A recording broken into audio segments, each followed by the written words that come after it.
For 6 years, my wife's Instagram bio has been the same single sentence. How to find serenity when the willow still weeps for the river. I never thought much about what it meant. Not until our daughter's first birthday party, when a man showed up uninvited. Before he left, he gave us a thick envelope with a cash gift. The card was signed River. That was the day I woke up. The day I finally understood that her bio was a secret, magnificent confession of love to another man. And I was nothing. The house was packed for our daughter's first birthday. That's when he walked in, uninvited. He was in a tailored suit, but his face was grim. I assumed he was a guest Willow had invited, but her face went dark. She shot a nervous glance back at me. I figured he was just some old admirer from her younger days and didn't press it. The man walked straight toward me, stopped, and raised his glass in a toast. Congratulations. The baby is adorable. What's her name? I smiled, looking down at the baby in her stroller. Her name is Serenity. Serenity Miller. Serenity, he repeated, the single word rolling off his tongue with a strange tenderness. How to find serenity when the willow still weeps for the river. It's a beautiful name. His gaze went straight past me to Willow, and I saw the glint of tears in his eyes. I froze, a strange sense of unease creeping into my gut. The atmosphere turned cold. It was Willow who broke the silence. That's enough. You've had too much to drink. Other friends quickly jumped in to smooth things over, laughing it off as they half-pushed, half-guided the man out of the house. But the image of his tear-filled eyes lingered. I couldn't help but ask Willow, who was that? You've never mentioned him before. She pouted, trying to be cute. Just an annoying client. Her playful tone made me laugh, and I let it go, chalking it up to a minor incident at the party. What I didn't notice was how distracted Willow was for the rest of the evening, her eyes constantly drifting toward the door. After the party wound down, my cousin Mark found me in the study. He tossed a thick envelope onto my desk. Some guy left this and took off. Didn't even stay for cake. He watched my face, then said hesitantly, I don't know, man. Something about him and Willow. It didn't feel right. My heart seemed to slow down. Those teary eyes flashed in my mind again. Seeing my silence, Mark tried to backtrack. Hey, maybe I'm overthinking it. We've all seen how Willow's been with you these years. She's not the type to mess around. In our 3 years of marriage, Willow had poured everything into our little family. She was gentle and attentive. Everyone said I was a lucky guy to have married someone like her. And while she'd always had guys interested in her, she never once crossed a line. I was supposed to trust my wife. With that thought, I tried to shake off the unease. I was about to answer my cousin when my eyes caught the writing on the envelope. I picked it up without thinking. 2 words written in a bold, wild script. River. Serenity. Willow. River. A thunderclap echoed in my soul. All the anxiety from the day crashed down on me, finally making sense. Ethan, what's wrong? You look like you've seen a ghost. Mark's gaze followed mine to the name on the card, and in an instant he understood. I'm gonna go find him. What does she take you for? I grabbed his arm with all my strength, my voice pleading. Don't. Just wait. Let me ask her first, okay? My hand trembled as I pulled out my phone and called Willow. She declined the FaceTime call. I tried again, and again. On the 3rd try, she finally answered. My eyes were already red as I desperately scanned the background behind her. Just a plain white wall. Willow's expression was normal, but her voice was a little hoarse. What's wrong, honey? Why didn't you answer my calls? Sensing the edge in my voice, Willow started to panic. The camera shook, and for a split second, I saw the corner of a white hotel bed. She was in a hotel. I closed my eyes, despair washing over me. Come home now. I have to ask you something. Willow fell silent. Then I heard a soft moan from her end. In that instant, I knew who was in that room with her. River. They were together. Willow's face went pale as she tried to explain. Honey, a client got really drunk. I'm just getting him settled into his hotel. I'll be home soon, okay? My voice was heavy. Willow, this client. Is his name River? I saw her look down, her eyes wide with disbelief. Then the call disconnected. I finally broke. I covered my face with my hands and cried without a sound. From the day Willow and I started dating, her bio never changed. 2 years into our marriage, she got pregnant. I asked her what we should name the baby. Without a second of hesitation, she said, Serenity. At the time, I didn't suspect a thing. I just thought she was as excited as I was about her child. So she'd already picked out a name. It was only now that the horrifying truth hit me. She had an ex she was still tangled up with, a man named River. And my own child's name was just another part of their private little game. But why? How could she do that? How could she walk down the aisle with me while still carrying a torch for her ex? A person who hasn't cleared out their heart is a dirty, dirty thing. By the time Willow got home, the guests were gone. I had put the baby to bed by myself, and sent my furious cousin home. She hesitated at the doorway, afraid to come in. I was exhausted. A bitter smile touched my lips. Finished sobering up your client? Willow flinched, then started to explain. River. He's my aunt's adopted son. My cousin. Just your cousin? Willow was silent. Are you in love with him? Or were you in love with him? Silence again. Sometimes, silence is the only answer you need. I looked at the woman in front of me. Just this morning, I had woken up next to her and thought I was the happiest man alive. I thought Willow was the perfect wife. Now, looking at her, she was a complete stranger. It was like I had never really seen her at all. Her face became a blur. I suddenly lost the will to ask any more questions. As I turned away, I knocked a wine glass off the table. It shattered, and a shard of glass sliced my foot. Blood seeped through my sock. Willow gasped and rushed over, kneeling to look at my foot. She pressed her hand against the cut, her head bowed, her voice a pale, desperate defense. Ethan, I swear, nothing is going on with River and me. We're not together. I really, truly wanted to build a life with you. Can't we just pretend this never happened? Please? I swear I was just checking on him. I watched her silently, then pulled my foot away. Willow, maybe you too have your tragic story. Maybe you were star-crossed lovers, torn apart by fate, and now you watch each other from afar. I looked down at her. But what does that have to do with me? Why should I have to be the fig leaf for your great love story? I won't allow it. And you don't get to insult me and my child like this. With every word I spoke, her head sank lower. When I finished, she stopped pretending to clean up the glass. Tears began to fall, hitting the floor one by one. After a long moment, she spoke, her voice thick. Ethan, I really do love you. I'm begging you, please. Can you just forgive me this once? I won't forgive her. The thought makes me want to vomit. With my composure regained, I looked Willow dead in the eye and said, enunciating every word, get out, and take your River with you. Her tears stopped.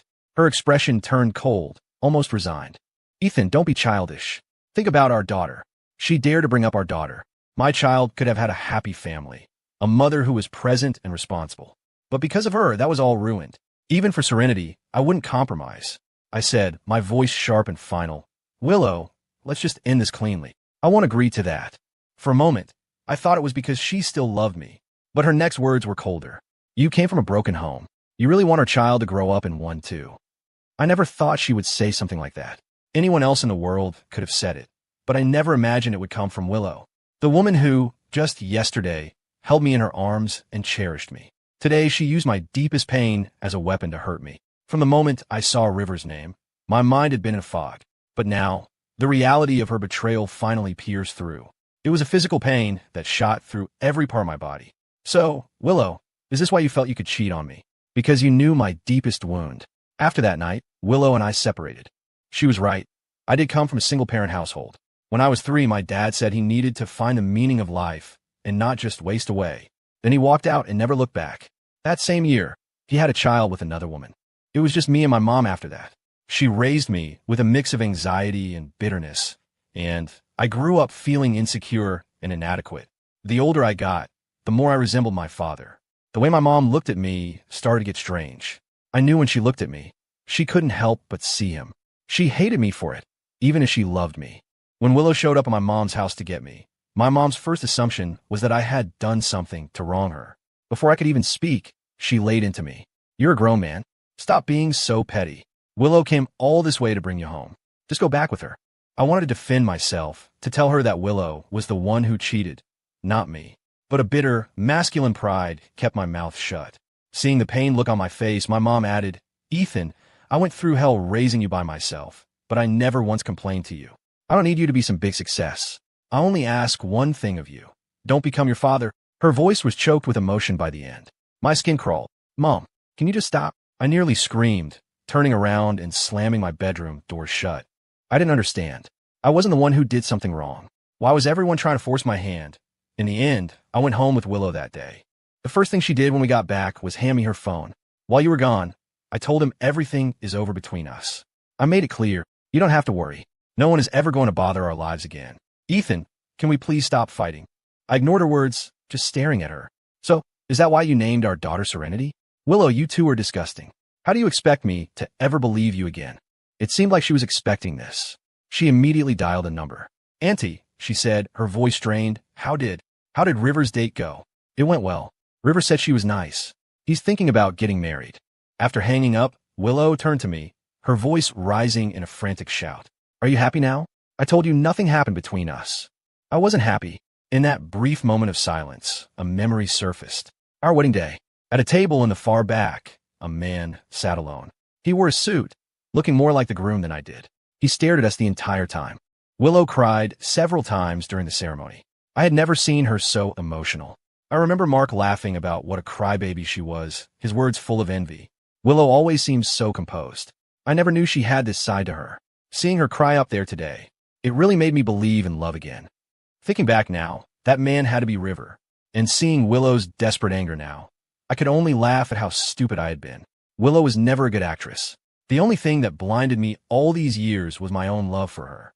I was so lost in the joy of marrying the woman of my dreams that I was completely oblivious to everything else. I thought she was crying for our happy future together. In reality, she was mourning the life she couldn't have with him. My thoughts were interrupted by her phone ringing again. Willow, it's River. Something's happened to River. I heard the voice on the other end clearly. As Willow got up to leave, my disappointment was overwhelming. I heard myself say, each word heavy, Willow, if you walk out that door, I'm never looking back. She was the one who didn't look back. I stood there, frozen, for an hour that felt like an eternity. Then, River answered all my questions for me. A direct message appeared on my phone. Can you give her back to me? I instinctively clicked on his profile. Every single post was a chronicle of his days with Willow. I scrolled all the way to the bottom. The first video was from March 4 years ago. In it, Willow was looking at River, her eyes filled with a smiling, deep affection. That was the same month Willow asked me if I wanted to get married. She said she was ready for a family. I remember the look in her eyes that day. It was identical to the one in the video. In October of that same year, we got married. The suit that Willow said looked so good on me. It turned out it had another owner first. In another post, a woman with tears streaming down her face stood on her toes to kiss him. The caption read, I gave my girl back to the world. The first ultrasound. She went to the hospital without telling me a word. I didn't even know we were having a baby until she came home. But there she was in his feed, smiling brilliantly next to him, the same look of love in her eyes she gave me. The scarf she was wearing in the photo. I had tied it around her neck myself as she was leaving home that day. Even a night she went into labor, the night she suddenly disappeared. I found out where she had been from his profile. In the picture, she was heavily pregnant, running around a hospital for another man. I remembered that day vividly. My chronic stomach problems flared up, made worse by her disappearance. I was in the hospital that same day. Stomach bleeding. No one cared. For years. 573 posts. Every single one was a shadow of Willow. I read them over and over, and with each one, my heart squeezed tighter. It turned out that in our picture-perfect love story, there were so many moments when she wasn't there at all, and I had no idea. The DMs kept coming. I regret it. I can see she's not happy. Since you can't make my girl happy, you should just let her go. 3 minutes later, I replied, I don't want her. You can have her, but she needs to pay her own way out. He responded with a video. In it, a woman's playful teasing turned into a cry of surprise, then a shout of pain. I heard River's panicked voice. Why are you bleeding so much down there? I looked at the date on the video. My hands and feet went cold. Before our daughter was born, we had another child. A child that stayed in its mother's womb for 5 months. By the time I rushed to the hospital, Willow was sobbing in my arms. The doctor said there had been signs of a miscarriage for a while and blamed me for not being more attentive. My beloved wife was lying pale in a hospital bed. My child was gone, never having had the chance to open its eyes to the world. I sat there until dawn. I felt I had failed in my promise to Willow. I didn't deserve to be a father. I was filled with regret. In that moment, I felt I had truly become a man like my father. The kind of man I despised most. But it was all a lie. The tears were a lie. The pain was a lie. The date on that video was the day our baby died. This event, which had caused me so much agony, was nothing more than a small, insignificant sacrifice in their love story. After that, Willow rested for a month. I took care of her for a month. A month later, I took the small box with our baby's ashes and went on a pilgrimage to a remote monastery in the mountains. I spent days in silent meditation and prayer. First, for our child's soul to find peace. Second, for Willow's health. And third, that we would grow old together, loving each other for the rest of our lives. A weathered monk passed by, let out a long sigh, and placed a prayer bead in my palm. My anxious heart finally found calm. I thought my prayers would be answered. I brought the prayer bead home with me. I left my child's ashes in the mountains. I treasured that bead. It was the same one we placed out at Serenity's first birthday party today, the one she immediately grabbed. No one could understand the storm of emotion I felt in that moment. It felt like the child I had lost had come back to me. Until now. Until I learned the disgusting truth of how I lost that child. I finally understood what the monk was sighing about. He was sighing because all my prayers were for things I had already lost. Rage burned through me, but my mind was icily calm. I didn't reply to any more messages. I just booked a flight back to the mountains. 2 days later, I returned with a small, dust-covered box. My cousin Mark came to see me. He saw my vacant expression and grew worried. Then he looked at what was in the box. Mark was a smart guy. I didn't have to say a word. His face changed. Holy shit, I'm gonna kill those two bastards. My voice was flat. It's not enough, Mark. Beating him up will be letting him off too easy. Help me mail the divorce papers to Willow. Tell her I'm done with her. Mark gritted his teeth. And the ashes? What are you going to do? The hole in my chest grew wider. A cold wind howled through it, and my hatred surged. Pack them up. Mail them to her with the papers. I want Willow to never know a moment of peace. The day the package arrived, my in-laws happened to be at our house. Things blew up. They insisted on seeing me. When they saw how pale I was, they seemed to want to say something, but hesitated. In the end, they didn't try to talk me out of the divorce. Instead, they started talking about River. River was the son of Willow's aunt. He was already a teenager when he was adopted, and Willow was in high school. My mother-in-law didn't go into detail about his background, only that her sister's family had high hopes for him. At first, the older generation was happy to see Willow and her new brother getting along so well. By the time they realized the nature of their relationship had changed, it was too late. The young man and woman, in the prime of their youth, had crossed a line. Willow, a freshman in college, got pregnant. The secret came out, and both families were thrown into chaos. They were living under the pretense of being siblings, and if the story got out, they would be judged for the rest of their lives. On one side was the orphaned adopted son. On the other, the most cherished girl of her generation. The pressure fell almost entirely on River. No matter how sharp his talons, he was still just a young eagle, unable to protect the terrified girl. No one even needed to play the villain and tear them apart.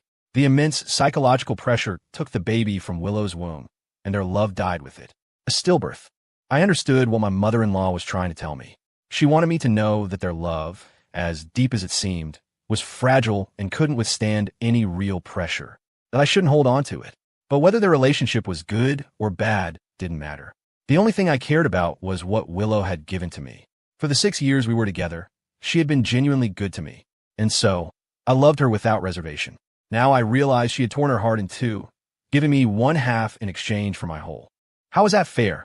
I had no interest in getting lost in their old drama. After my in-laws left, I unblocked Willow. A flood of messages poured in. I sent my first message to her since coming back. I sent the divorce papers. Sign them as soon as possible. She replied instantly. Impossible. Don't even think about it. I was overwhelmed with disgust. I hated this endless back and forth. I took a screenshot of our chat and sent it to River's phone. Same as before. Have her pay her own way out. This time, River replied quickly. The money Willow earns has nothing to do with you. If you waive your right to asset division, I can get her to sign today. I laughed, a humorless, angry sound. Tell her this. Sign the papers and mail them back to me within a week. Otherwise, she won't have to sign anything. We'll see each other in court. And while we're at it, I'll be inviting you to testify as evidence of her affair. You can listen to the judge give you a little lesson on the law. After sending that, I blocked both of them. The weight on my chest felt a little lighter. I started to pour all my energy into work. For the past 2 years, to support my family, I had taken a sales job I hated. But I was a graduate of a proper art school. Even though it had been years, the foundation was still there. From the day of the birthday party until now, I finally smiled a genuine smile. On my computer screen was a jewelry design I had created. A brilliant red gemstone sparkled on the monitor. I tapped the keyboard and named the file Sunrise. Love may have left me battered, muddied, and broken, but I would heal myself. I would never betray myself. A week passed, and I still hadn't received the signed divorce papers. Instead, Willow showed up. She looked terrible. The constant torment of hatred and regret had clearly taken its toll on her. She stormed in, full of purpose, but the moment she saw me, her fire went out. I was pale, and my gaze was cold. Her mouth opened and closed a few times before she finally asked, her voice trembling slightly. Haven't you been eating? Is this how you take care of yourself? Her eyes turned red as she spoke. In that moment, time seemed to stand still. Even the dust motes in the air froze. I felt like I was back in the past, on an afternoon when Willow had just returned from a business trip. I wasn't a father yet. I was still just a kid myself. She had been gone for 5 days, and I had spent them, day and night, beating the latest game on Steam. When she came home and opened the door, she found me with dark circles under my eyes, looking like I hadn't slept in days. I was both guilty and eager to please, following her around like a puppy. Willow didn't know whether to laugh or cry. In the end, her heart softened. She went into the kitchen and cooked me a huge bowl of homemade chicken noodle soup. After that, every time she went on a trip, she would stock the fridge with all my favorite foods and call 3 times a day to make sure I was eating properly. I wanted so badly to go back to that afternoon. I remember watching her busy silhouette in the kitchen. The steam rising from the pot carried my happiness up into the air, and my heart floated up with it. Now, that same steam seemed to rush toward me, filling my nose and my eyes, and I was startled to realize I was crying. I looked at Willow. She was the same person. They were the same words. But everything was different. We could never go back. Even though I knew, deep down, that she was probably truly sorry. I knew that if I wanted to, we could probably go back to the happy life we once had. I had tried to convince myself of that countless times, but I always failed. So I said, Willow, let's just end this with some dignity. Willow looked as if she were nailed to the spot. You really have to be this cruel, don't you? Even after I've begged you over and over again? You've already sentenced me to death in your mind, so nothing I say matters, right? No wonder you were willing to dig up our child. Ethan Miller, you're a heartless bastard. Willow slammed the door on her way out. We parted on bitter terms. The next day, I started the legal process to file for divorce.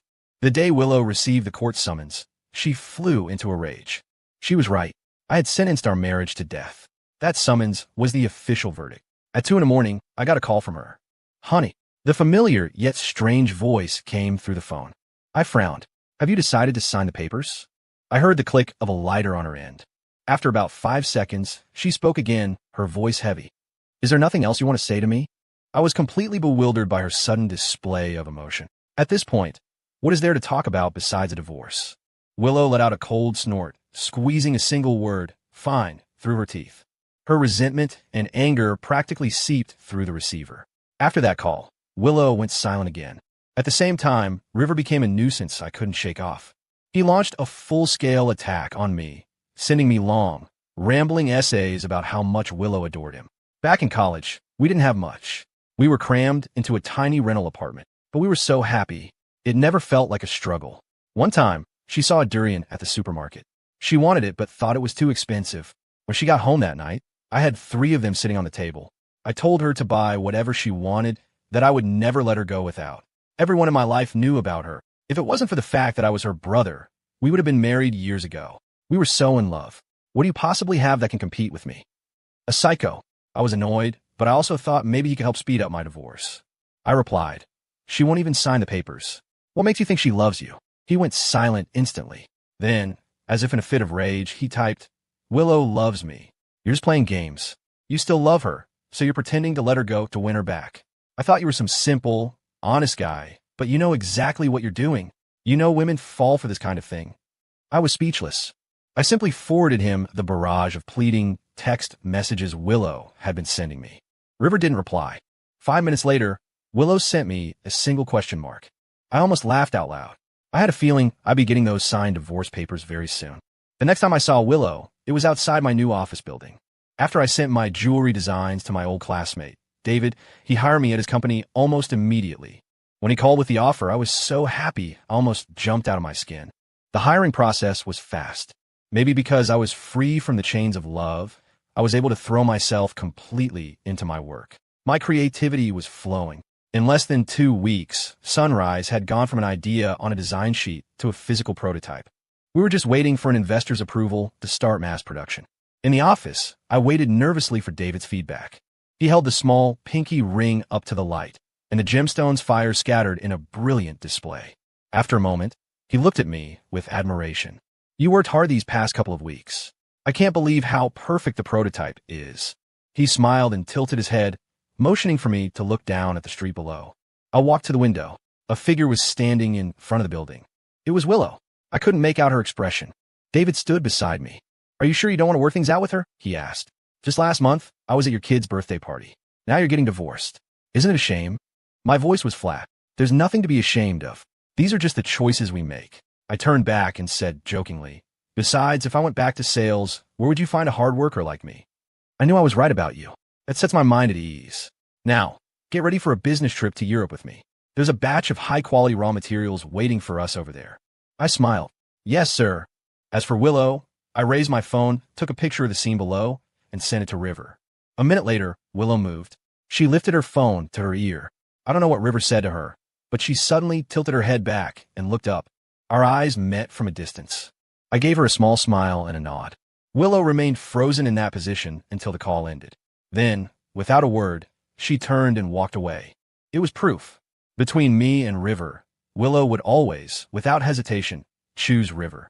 That being the case, how could I possibly give up my new career for her? David clapped me on the shoulder, a comforting gesture. I watched you two go from the model couple to the model married couple all these years. I really thought you'd have a happy ending. He gave a wry laugh. I thought you two were different. She's going to regret it. When she realizes what she's lost, she'll definitely regret it. Didn't I think the same thing? I thought we would grow old together, happy for the rest of our lives. Thankfully, fate wasn't entirely cruel to me. It let me discover her betrayal early, so I wouldn't have to live my whole life as a happy fool. Half an hour later, I received a message from River. It was a photo of Willow shelling walnuts by hand. A small mountain of shelled nuts sat beside her. You don't need to be so smug. One phone call from me, and she came right back. Willow said she was just there to drop off the divorce papers. I was busy discussing the new product launch with the design team. Messages kept popping up. A colleague looked at me hesitantly and finally said, "Ethan, maybe you should answer that. We could take 5. Annoyed, I opened the messages. It was just a series of photos. The first, them holding hands. The second, them embracing. The third, them kissing. The first, them holding hands. The second, them embracing. The third, them kissing. River was smiling brightly in the photo. But I noticed that Willow had a cigarette between her fingers in every shot. Through the haze of smoke, her expression was distant. When we first got together, she used to smoke occasionally. After we got married, I don't remember when, but she suddenly quit. When I asked her about it, she said she wanted to have a baby with me. So she stopped. It seemed she had picked up the habit again. My thoughts returned to the present. I replied to River with a single sentence. Tell Willow, courthouse, tomorrow at 8 a.m. Perfect. More hard evidence of her affair. That should give me a better deal in the asset settlement. The next day, at 8 a.m. sharp, Willow and River appeared. She looked indifferent, but he was strutting like a victorious general. Before they could even come to a stop, I said, "Let's go. We're first in line." I turned and walked away. Willow let out a cold laugh, her voice dripping with sarcasm. "You seem to be in a hurry." Without turning back, I shot back. "I am in a hurry to return this Willow to her precious River." Willow froze for a second, bringing her lover to our divorce proceeding. She must have thought I had no backbone at all. The paperwork was processed quickly. I grabbed my divorce certificate and started to leave. Work was at a critical stage, and I couldn't afford to take a single day off. "Ethan," Willow called out from behind me. She hesitated for a long moment, then forced a casual smile. "We're still friends, right? If you ever need anything, you can still come to me." I turned and looked at her, holding her gaze. I believed that in that moment, she was being sincere. She genuinely felt she had a responsibility to share my life's burdens.